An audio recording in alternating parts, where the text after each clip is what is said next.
Hi everyone. ఈరోజు మన variety ఏంటంటే తోటకూర పులుసు. రోజు చేసుకునే రొటీన్ తోటకూర పప్పు, తోటకూర ఫ్రై అలా కాకుండా తోటకూరతో కొంచెం వెరైటీగా పులుసు కూర చేశానండి. టేస్ట్ అయితే చాలా అంటే చాలా బాగుంది. ఈరోజు ఆఫీస్కి తీసుకెళ్ళాను అనమాట. ఆఫీస్లో కొలీగ్స్ కూడా సింపుల్గా ఒకటే చెప్పారు, వావ్ అని.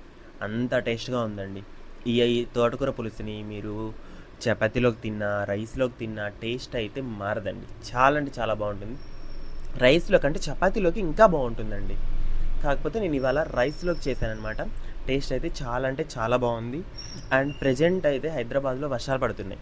కాబట్టి ఈ టైంలో పిల్లలకు కానీ పెద్దవాళ్ళకి కానీ ఇమ్యూనిటీ పెంచుకోవడం చాలా ఇంపార్టెంట్. ఫ్రూట్స్ అలాగే ఎగ్ వీటితో పాటు ఆకుకూరలు తినడం కూడా మస్ట్ అనమాట. కాబట్టి నేను ఇక్కడ కొయ్యతోట కూర తీసుకున్నానండి. మా సైడ్ అయితే కొయ్యతోట కూర పెరుగు తోటకూర ఇలా ఉంటాయన్నమాట. సో నేను కొయ్యతోట కూర తీసుకొని ఆ కొయ్యతోట కూరతో పులుసు కూర చేశానమాట.